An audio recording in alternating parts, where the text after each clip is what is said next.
किसी भी संपत्ति का अंतरण अनेक प्रकारों से किया जा सकता है। उन प्रकारों में एक प्रकार दान भी है। दान में बगैर किसी प्रतिफल के संपत्ति का अंतरण कर दिया जाता है।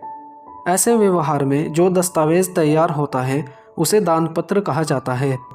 दान की परिभाषा संपत्ति अंतरण अधिनियम की धारा 122 के अंतर्गत प्रस्तुत की गई है, जहां पर दान के कुछ तत्व बताए गए हैं।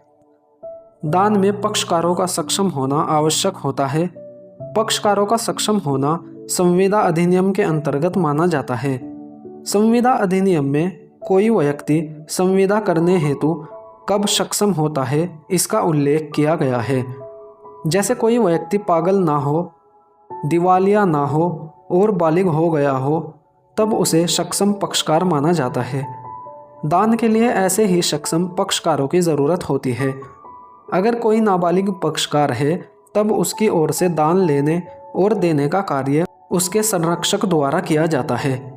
दान में दानदाता की स्वीकृति ही जरूरी नहीं है, बल्कि उस व्यक्ति की स्वीकृति भी चाहिए जिस व्यक्ति को दान किया जा रहा है। किसी भी व्यक्ति को उसकी मर्जी के बिना दान नहीं दिया जा सकता है। दान में किसी भी प्रकार का प्रतिफल नहीं होता है। जैसे कि जब भी कोई संविदा की जाती है तब उसमें कोई प्रतिफल निर्धारित किया जाता है।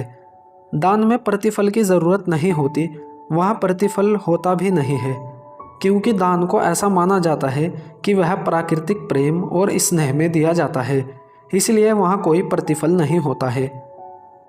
आजकल अचल संपत्ति जैसे कोई मकान, ज़मीन इत्यादि का दान पत्र बनाया जाता है। दान की संविदा आमतौर से घर के पारिवारिक सदस्यों के बीच होती है, जैसे पिता पुत्र के बीच, माता पुत्री के बीच और पति पत्नी के बीच। ऐसे घनिष्ठ रिश्तों में लोग एक दूसरे को संपत्ति दान करते हैं। बाहर के मामलों में संपत्ति बहुत कम दान की जाती है। किसी धार्मिक ट्रस्ट या फिर खैराती ट्रस्ट को कोई संपत्ति ज़रूर दान की जाती है, लेकिन साधारण लोगों को आमतौर से कोई संपत्ति दान नहीं की जाती है।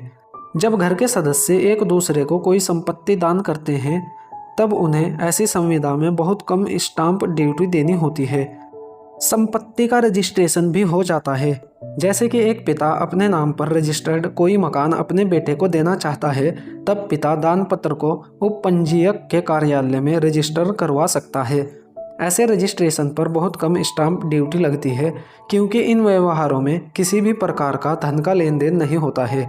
लेकिन यह ध्यान रखना चाहिए कि परिवार के सदस्यों के बीच होने वाले दान के व्यवहार में ही कम स्टाम्प ड्यूटी लगती है। बाहर के किसी व्यक्ति को कोई संपत्ति दान करने पर स्टाम्प ड्यूटी विक्रय जितनी ही लगती है। लोगों ने स्टाम्प ड्यूटी से बचने के लिए विक्रय के स्थान पर दान की संविदा बनाने का काम शुरू कर दिया था और झूठ बोलकर विक्रय को दान बता देते थे। इस समस्या से निपटने के लिए यह प्रावधान किया गया है कि अगर परिवार के सदस्य एक दूसरे को कोई संपत्ति दान करते हैं तब स्टाम्प ड्यूटी कम लगेगी।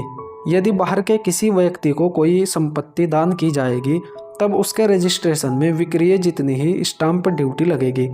किसी भी चल और अचल संपत्ति का दान किया जा सकता है। चल संपत्ति के दान में दान पत्र का रजिस्ट्रेशन आवश्यक नहीं होता है, लेकिन अचल संपत्ति के मामले में दान पत्र का रजिस्टर्ड होना बेहद ज़रूरी है। बगैर रजिस्ट्रेशन के कोई भी दान पत्र वैलिड नहीं माना जाता है। अगर किसी व्यक्ति ने किसी दूसरे व्यक्ति को किसी संपत्ति का दान कर दिया है और उसका रजिस्टर्ड दान पत्र तैयार कर लिया गया है, तब इसका खंडन नहीं किया जा सकता।